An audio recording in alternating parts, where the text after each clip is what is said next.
শিরোনাম: অশরীরী ছায়া। সন্ধ্যা নামতেই রোহিত গ্রামের সেই পুরনো বাড়ির দিকে এগোল।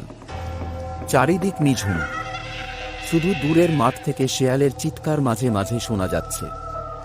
এই বাড়িটা বছরের পর বছর ধরে পরিত্যক্ত। গ্রামের লোকেরা বলে এখানে রাত হলে ভয়ানক কিছু ঘটে। কেউই সঠিক জানে না কি হয়, তবে যে কেউ ঢোকে সে আর বেরিয়ে আসে না। রোহিত সাহসী মানুষ, সে এই গল্পের সত্যতা খুঁজতে চায়। বন্ধুদের অনেক বুঝিয়ে রাজি করিয়েছে, তবে তারা কেউ সাহস করে তার সঙ্গে আসতে চায়নি। নিজে একাই এসে উপস্থিত হলো এখানে। বাড়ির দরজা খোলাই ছিল, যেন